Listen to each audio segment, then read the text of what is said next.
One of the things that's in my heart a lot is like, how do I, Alex, the owner of a web design digital marketing company in Las Vegas, have his hand on every possible thing that's happening, right? And the answer is I can't. As I grew, I had to learn, like, how do I let go and how do I allow delegation to those that are around me to do the work that they need to do? I'd love to hear from your perspective about that. I think that's a huge one, but it came to a point where we had 2 stores and I was everything. I was doing everything. It came to a point where I was like kind of going crazy because I was there all day, every store, scheduling, call outs, finding a replacement, talking to customers, issues, Fires, right? Issues, yeah. Literally everything. So I'm all like, either I can grow and hire and trust people, or I have to realize, you know what, this is it. And I have to be, the cashier, the manager and everything. And this is as big as I'll get. A big thing for me was thinking if I keep growing and I'm not at the register and my face is not there, people are going to stop coming, right? And I'm not going to be able to grow. But how can I do that? But I realized stepping back and seeing big picture has helped me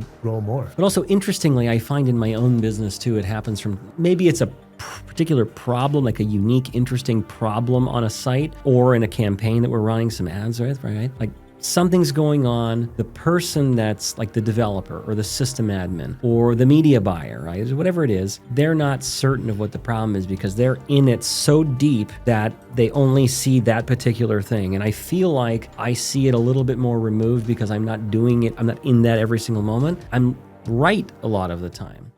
Nick Kossayan, owner Stephano's. Thanks for being here. Thanks for having me. I was going to joke and say, thank God we're sitting down because there's such a height difference between the two of us. It looks absurd. So I'm so happy that we're here like this.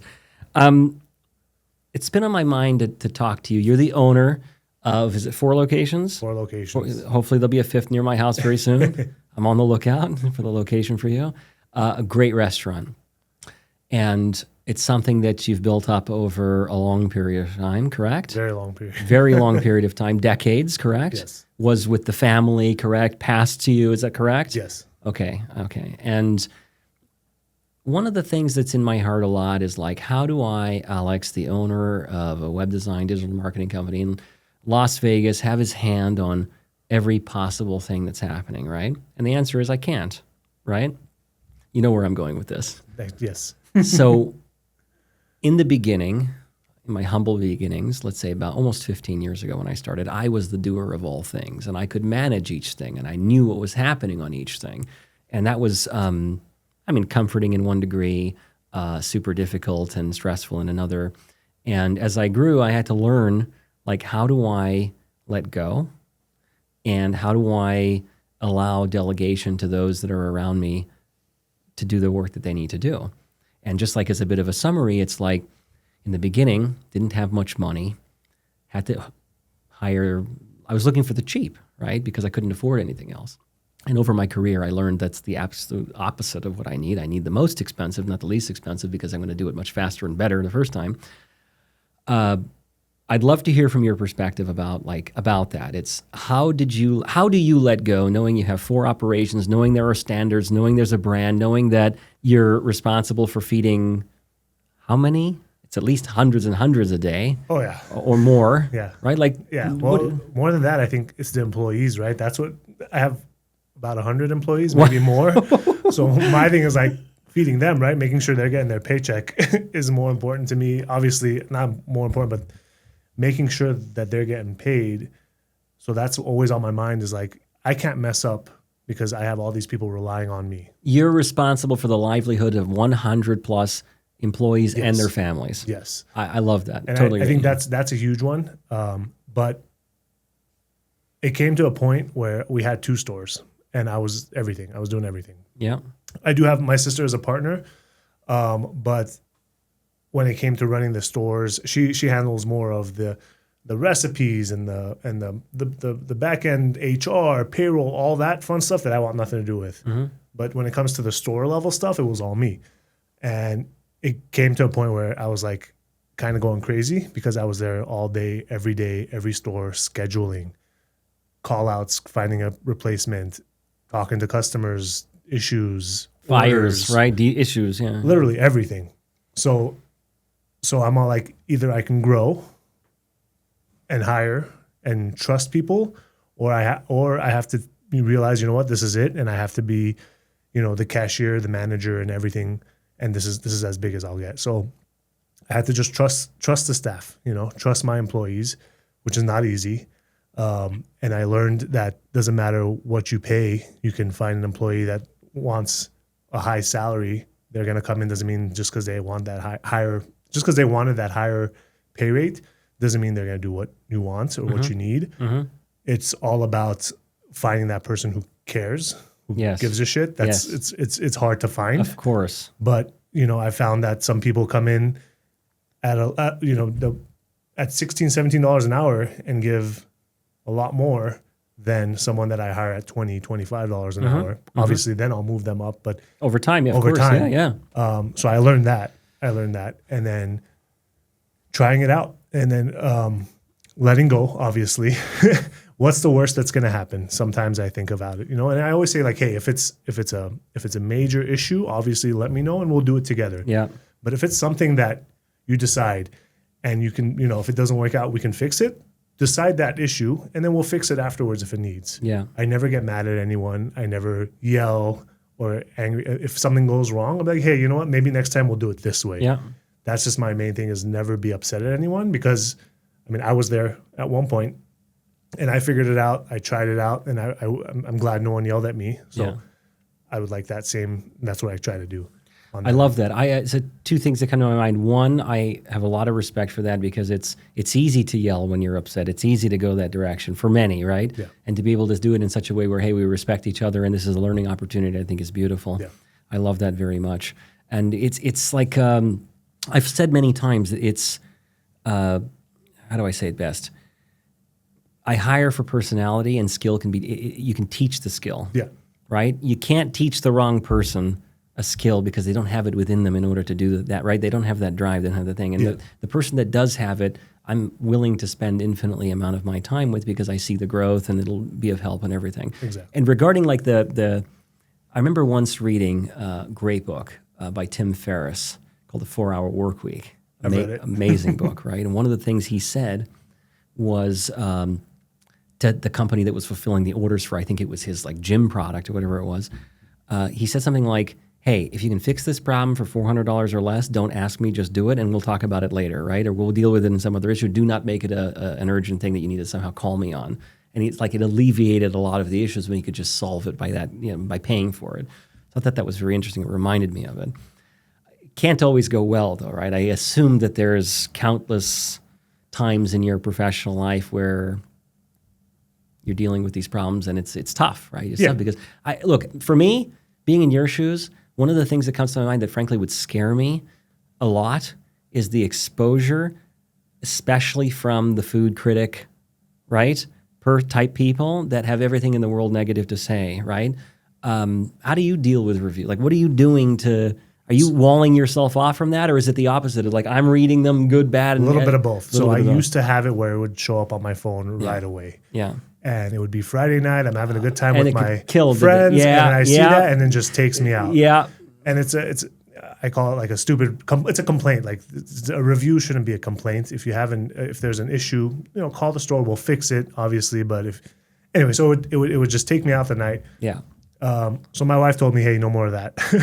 You're taking that off your phone. I like that. Yeah. So I did that, and then when I go to my office in the mornings, I will check reviews then. And then I will respond to them, and try. I'll try my best. If there's something we did wrong, obviously we take care of it. We'll try our best to fix an issue. Mistakes will happen. I don't know how perfect you are. It doesn't matter. I've In-N-Out, I think, is one of the companies I look up to, and I've had issues there, right? But it's gonna happen. And we're dealing with a business we're doing over 700 to 1,000 tickets a day. A day. Well, combined, all the stores, right? It's going to happen. Mistakes are going to happen. It's human beings working, and we'll try to fix it. But at the end of the day, it's going to happen. That's and then I try not to let it eat me up like it used to. Mm-hmm. And I know that the customers that I have that are super loyal have been coming for all this time and will keep coming. Yeah. Because we take care of them. But like Stephano's, it's you. It's a part of your heart. It's your soul. It's like you built it, right? Yeah. It's like it's very hard to separate the this is my business and this is my identity, right? And I totally get that. Like Sage, for me, it's like it's a very big part of who I am professionally. It occupies probably most of my thinking, right? I really think that's very hard. And I also tried like a reputation management company. So they were responding for me, which was, I didn't like it. Yeah. I was like, it's not genuine. It just feels, I'm like, no. So I went back to me doing it myself. But in a structured way and not allowing it to. It's not going to pop up on my phone on a Friday night. You know, I'll go and check my Yelp, my Google reviews. And then we have Ovation, which is another great company that sends text messages to my customers right after they get their food, asking how everything went. I like that. And that helps because then the manager sees it, we see it right away if there was an issue, and we can fix it. Do something to fix it before they go to a channel and have something to say on the channel because they felt that they were not heard by the team. Exactly. Wow. So that's helped a lot because it's an issue, we want to fix it. Do you do like some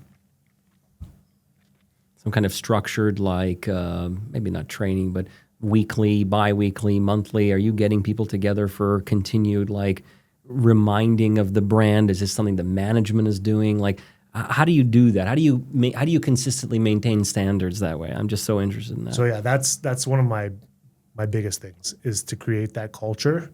As much as I do believe we have it, I'm always working on making it better.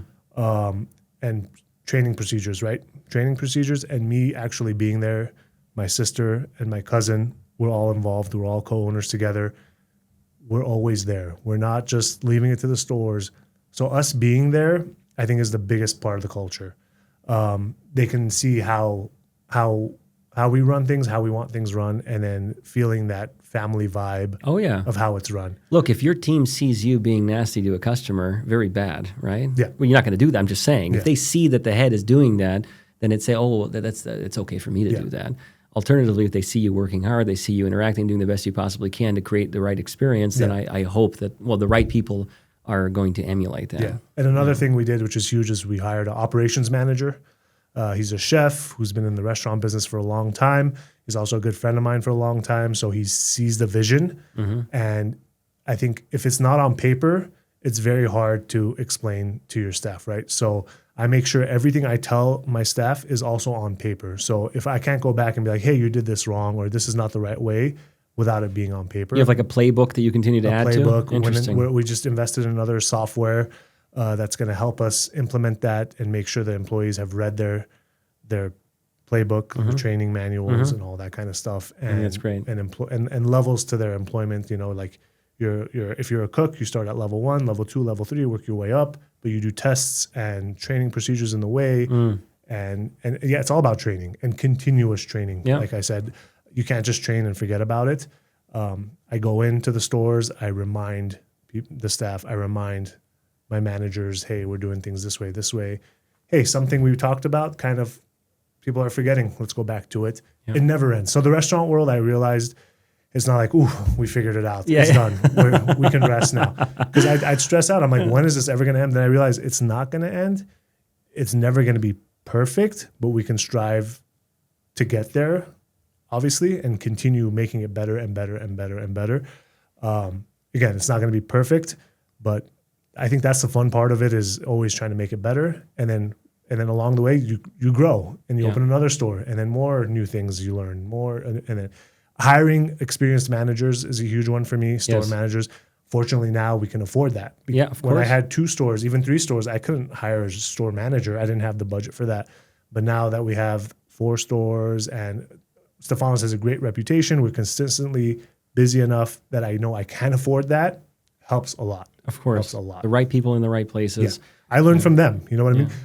I'm hiring managers that should know more than me. I love that. That run a store. I need often more experience. I love that. And I often say the people of the Sage team collectively, 15 of us, right, all over the country, all over the world, they're all better than me in their respective roles, period. Yeah. Right? It's just a fact. Yeah. Because I grew up in the business. I was never formally trained as a store manager, as a restaurant owner, or like through a big company.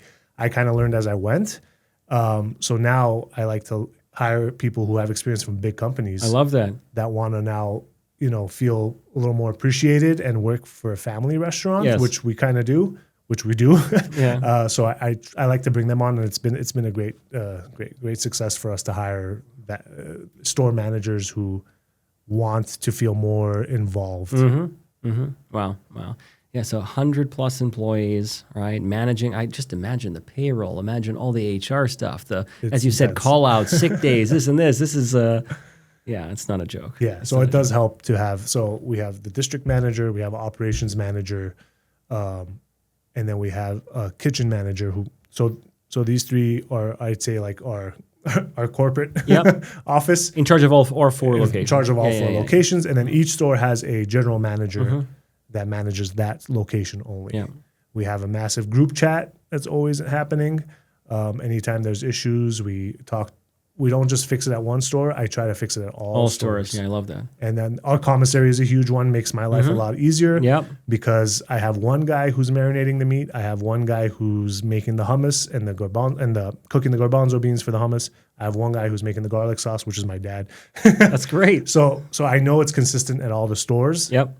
Which is huge because I was going to say, I know this because of our relationship, but you do this in one of the locations and it gets sent to the other locations for some of the materials. Is that right? Yeah. So we have a commissary kitchen, which is separate from where we sell. Oh, separate from the four. Yes. Okay. Separate from the four. Okay. They start at 5 a.m. And they get everything done that day. And then at 9 o'clock, the driver with a nice big refrigerated van goes each store and drops off what they made that morning. What an operation. It's amazing. And then we have a software for that, Restaurant 365 we use, that organizes all that for us because it's hard to keep track of. Of course. But then you get to keep track of your food cost and actuals and theoreticals. Wow. So technology plays a huge part in this for me, and I take advantage of that. And then online ordering is another part of our operation that takes a lot off my plate because customers can order online. And again, it makes my life easier, it makes the store's life easier. And that's how we've done things. I was going to bring up, like, again, brand standards from a food output perspective, right? Because me, as a client of yours, right, I go to the eastern locations, the closest one to me, but I know soon it will be on Stephanie, as we've discussed.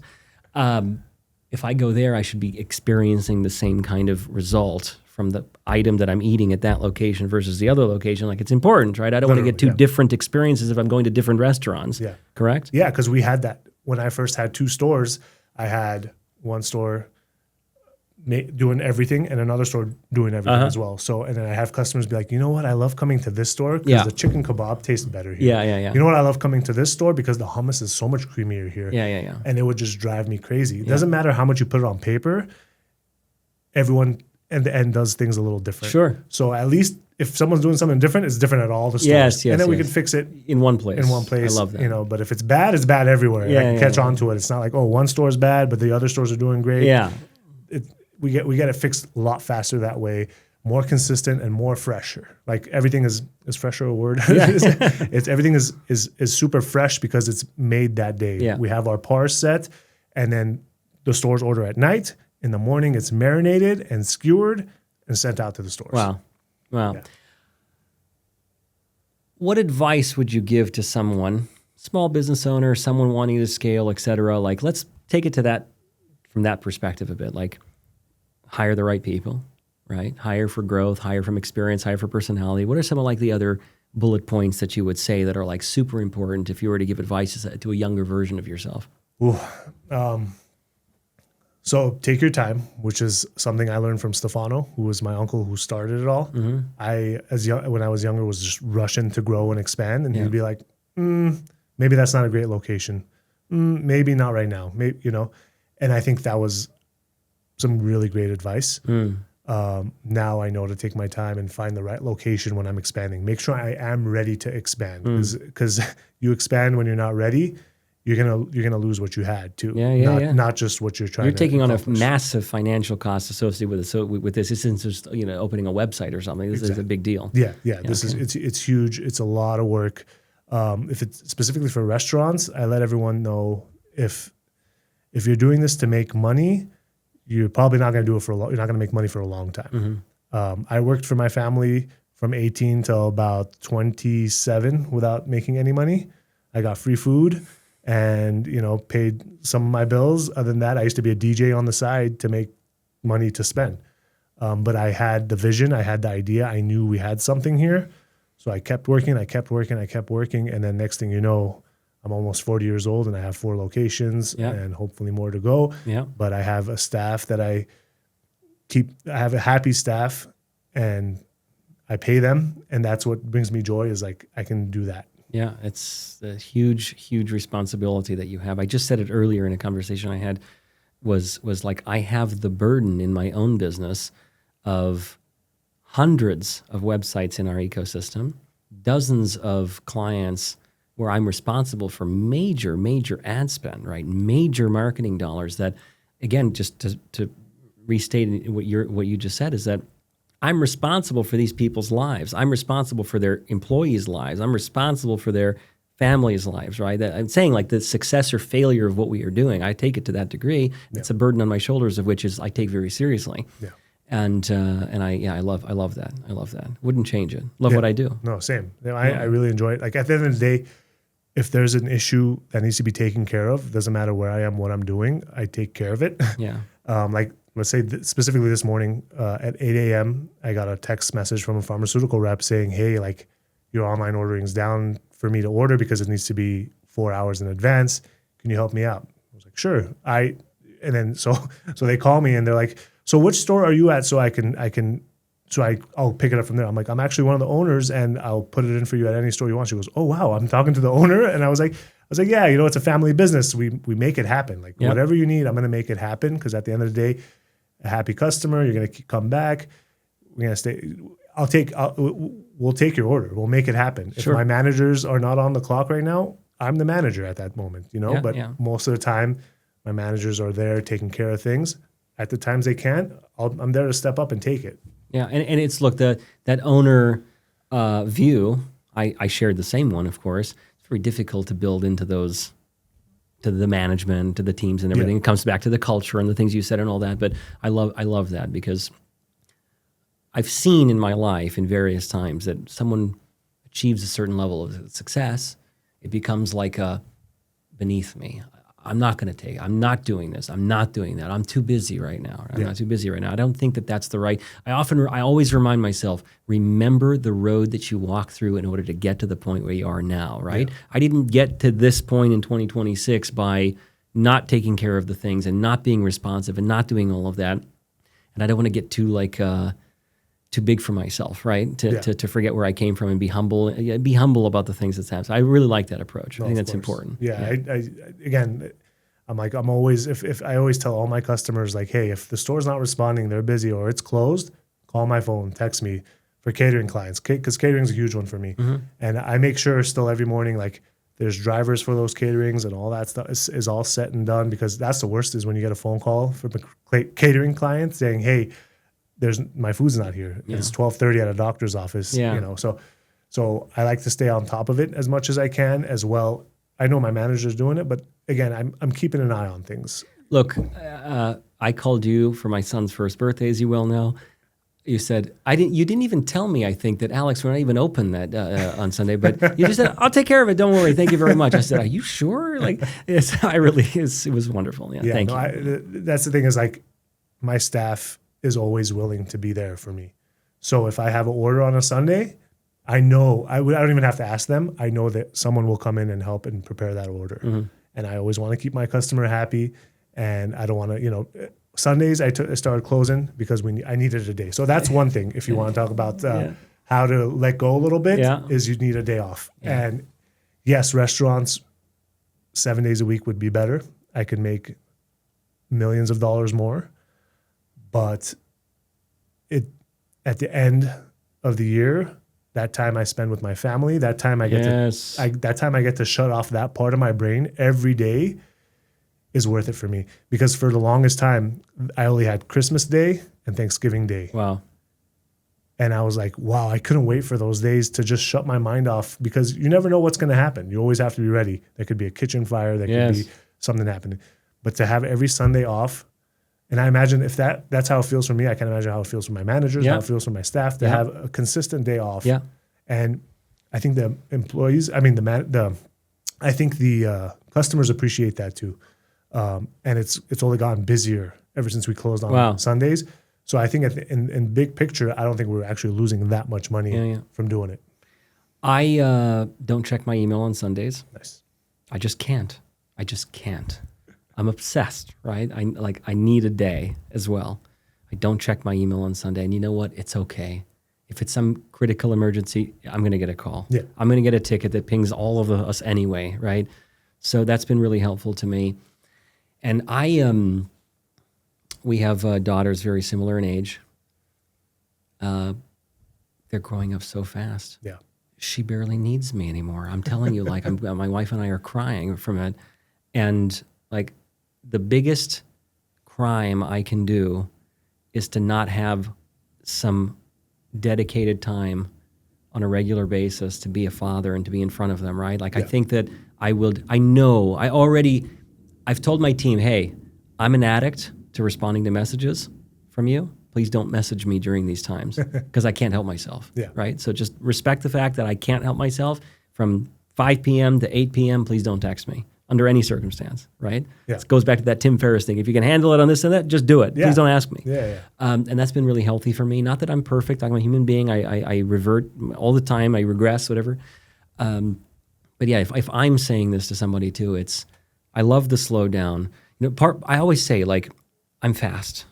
And it's a double-edged sword, right? It's partially the reason for success for me. It's also partially that I go too far and make a mistake and come back and waste money or whatever I'm doing.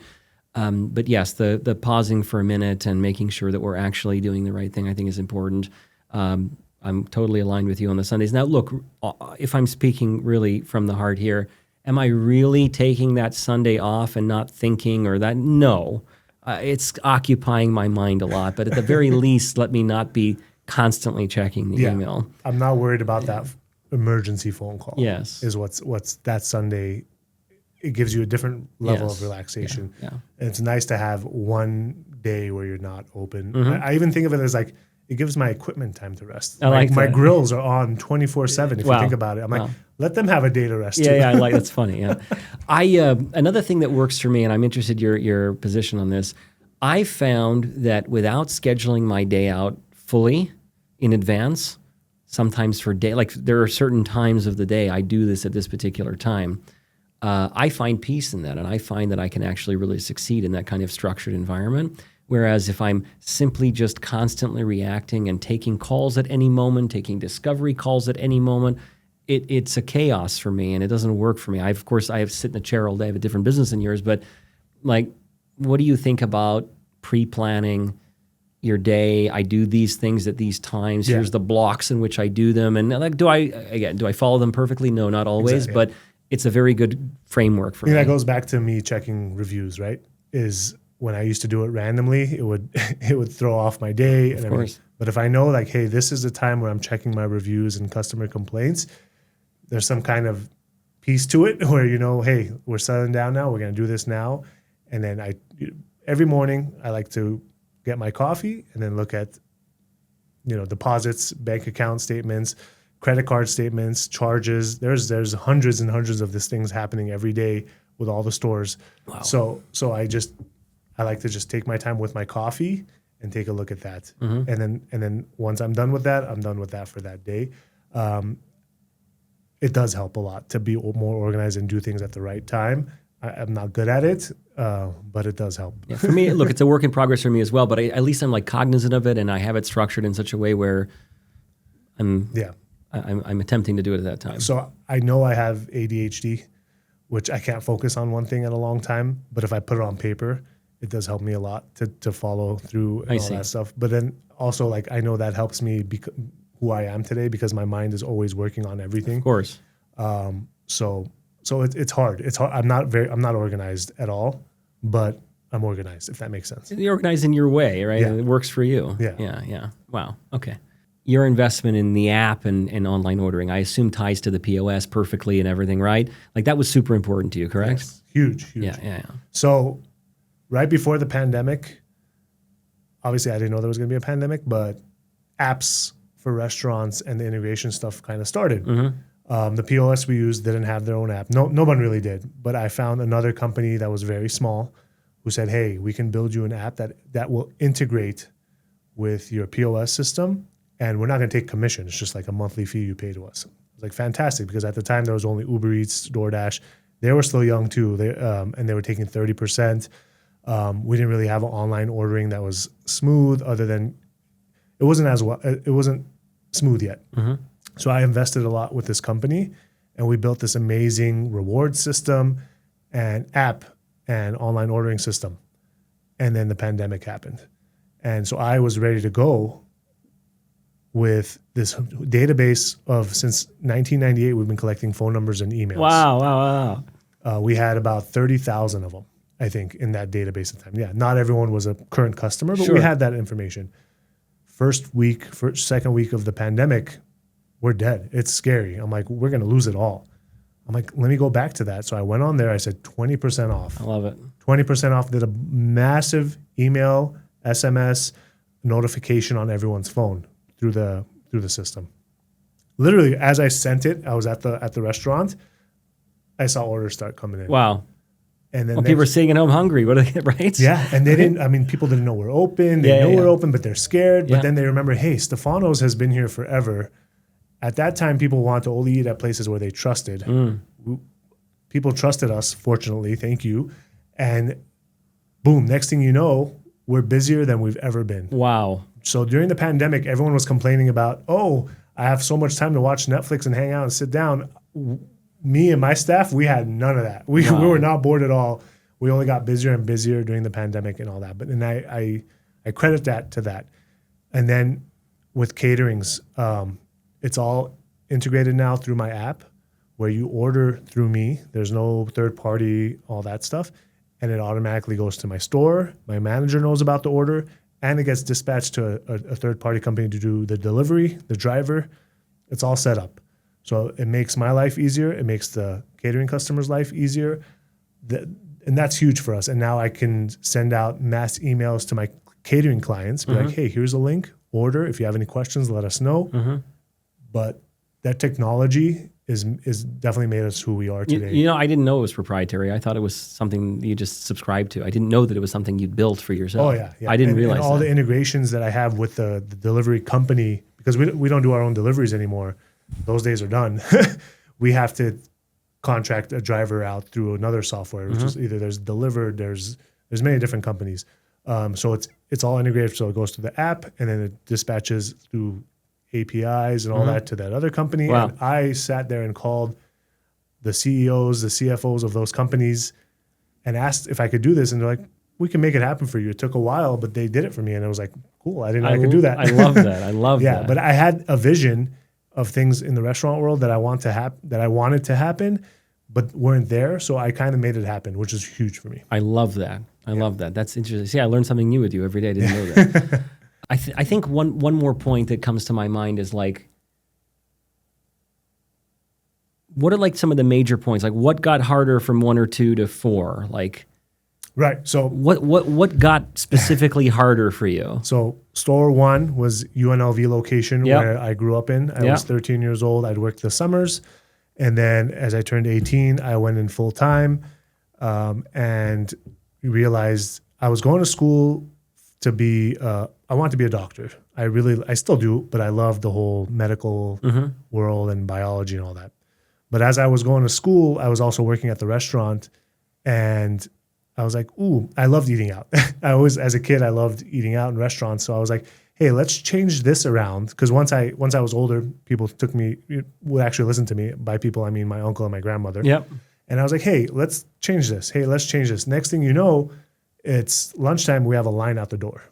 And that feeling, that rush you get with a line out the door and your dining room is full, I think is one of the most amazing feelings. And luckily, I get that 4 times a day now when I'm at the stores, and I get to see it, all my stores busy at lunch with lines out the door.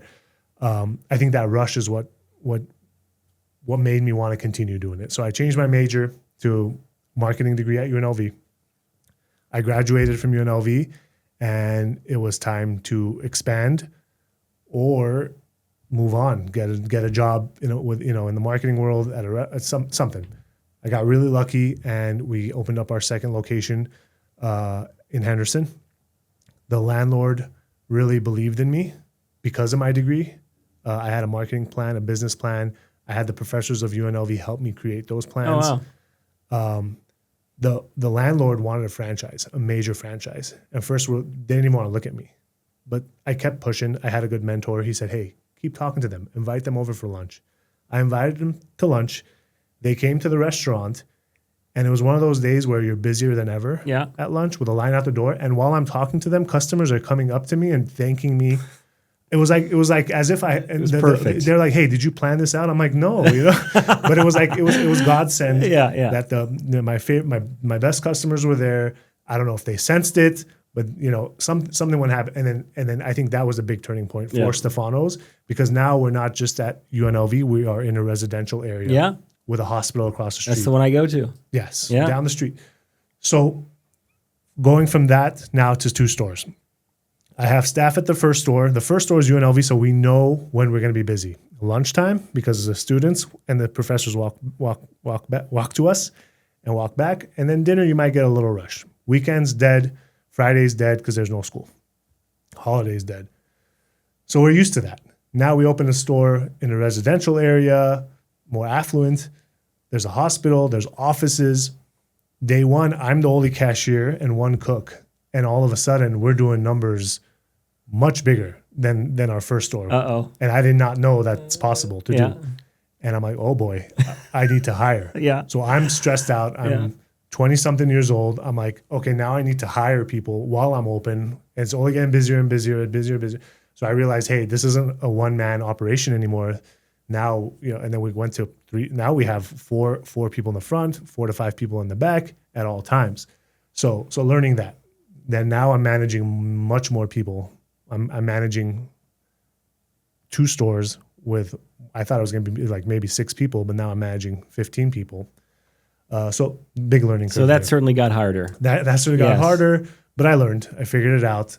And then an opportunity came from a good customer who was like, hey, I have a really great location that's opening up.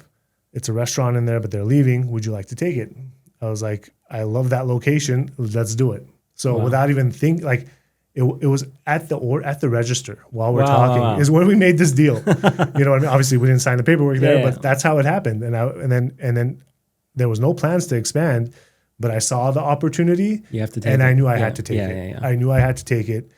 So I did. And then I learned again then of like, oh boy, like now I have 3 stores. Now I have even more employees. So again, every store you open, and that's when the problem started with the, your food tastes better here. The food tastes better here. All that kind of stuff. So in the beginning, before I had a commissary, I would make all the steak, all the proteins at one store, all the sauces at one store, all the and then just take it around. And then fortunately, as we grew, I got to open a commissary and do that. But those are like the learning curves. Those are big. Is every it's time like a matter of what it's like a multiplication, right? It's I get it. It's like you're amplifying the need for all of these things that are happening, and it's like it's a pressure, right? Like you're under a pressure in order to execute. Yeah, I just try to make sure I never stress out, because again, it's never ending. So whenever I do realize like I'm stressed out, I just take a moment, take some deep breaths, and be like, hey, you figured out all this. You'll figure this next one out. And I see myself now more of the problem solver. And there's no problem I can't solve in the business. I love that. And in my own professional life, I very much moved to like, I'm not the person to solve that particular issue. Actually, that has helped me a lot. I have the team under me in order to do it. I am less qualified in many ways than them in order to do that. So that's helped me. Like delegate. There's a structure of the organization, a hierarchy that I must give them the power in order to execute those things themselves, or then I just become micromanaging everything. The micromanaging is very hard, especially for me. I'll see things and I just want to hop in and fix it. And I'm just like, you can't, because that's not going to fix it long term. Let's do it the right way. But also, interestingly, I find in my own business too, it happens from maybe it's a particular problem, like a unique, interesting problem on a site or in a campaign that we're running some ads with, right? Like something's going on, the person that's like the developer or the system admin or the media buyer, right? Whatever it is, they're not certain of what the problem is because they're in it so deep that they only see that particular thing. And I feel like I see it a little bit more removed because I'm not doing it. I'm not in that every single moment. I'm right a lot of the time. And again, I'm not the qualified person compared to them in order to do that, but I have the huge benefit of experience. Oftentimes I've seen this at some point in my career, right? So I'm just saying that sometimes I have this thing where I can zoom out a bit and I can understand, although I'm not the most qualified person to address that issue, hey, this is what we should do. And I'm quite right some of the time, a lot of the time. Yeah. That's been interesting. A big thing for me was thinking if I keep growing and I'm not at the register and my face is not there, people are going to stop coming, right? And I'm not going to be able to grow. But how can I do that? But I realized stepping back and seeing big picture has helped me grow more. Somehow I'm busier than I was when I was at the register. Yeah, of course. And it's just because now I can step back, do the things I love to do, which is run a restaurant, see what works when it comes to marketing, when it comes to new items. Now I can make new menu items, which I love to do. Yes. We're working on some stuff right now all the time, which is the fun things for me. Of course, yeah. And it's just I get to have fun with it. And to me, everyone's like, when are you going to franchise? When are you going to sell? Because everyone's kind of looking for me when I'm getting out. I'm like, as long as I'm having fun with this, which I do, and I get to work with my sister and my cousin every day and my employees who I love to work with, why would I sell? Why would I franchise? Like, we're having fun. Our customers are happy. Let's just keep doing what we do and see what happens. You know what I mean? But there's no need for me to have this exit plan or strategy to like grow really fast. It's just not on the books right now. And I feel the same in myself. I'll be a little cheeky here and just say, well, like, what am I going to do if not this? Right? Exactly. Like, what am I going to do all day? Right? Well, I'm going to retire? No, I would be bored to tears in 15 minutes. I just can't do it. I'm not that guy. I have to be doing this. I extract tremendous enjoyment out of the things that I do on a daily basis. Thank God, right? I'm very lucky to have that, right? I would suspect that many don't have that benefit of doing that in their profession, right? They do it because they have to, because I'm earning a paycheck, I'm doing that, right? So I am aware enough that I'm like, wow, I'm extracting a lot of pleasure out of this. Yeah.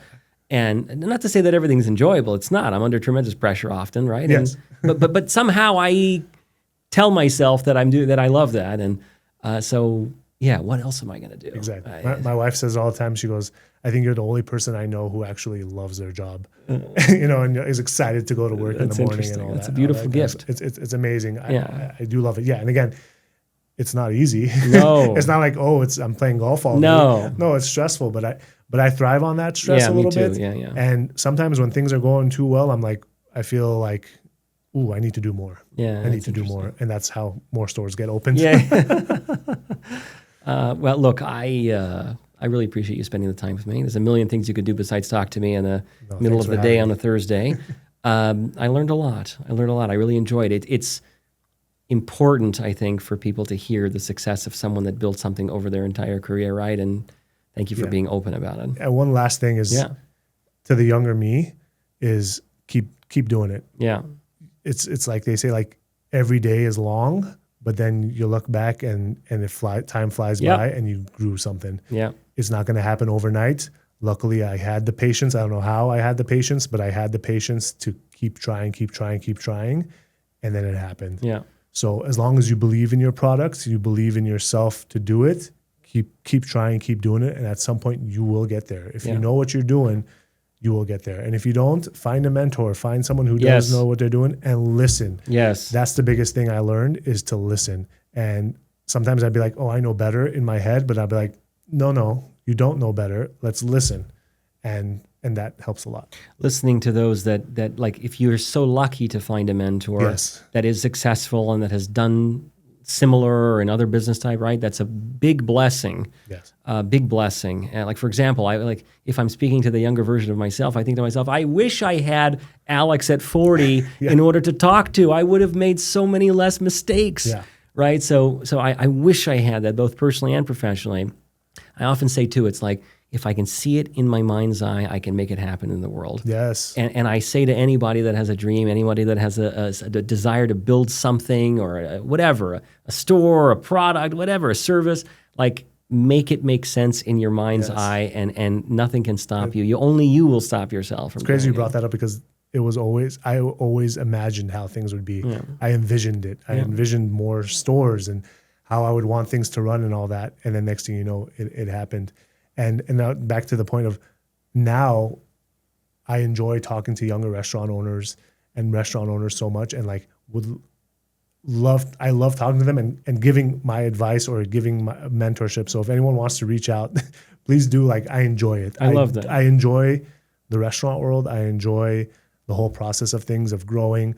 So anytime I meet someone, I give my number. I'm like, if you have any questions, let me know, because I've been through so much of it since I was 18. And you're very reachable, which I love about you. There has never been a time, I think, where I call you and you don't answer. Like, I'm telling you, very, very reachable, like astonishingly so. So anyway, thank you. Thank you. I Thanks really for enjoyed having me. it. I Thank appreciate you. it.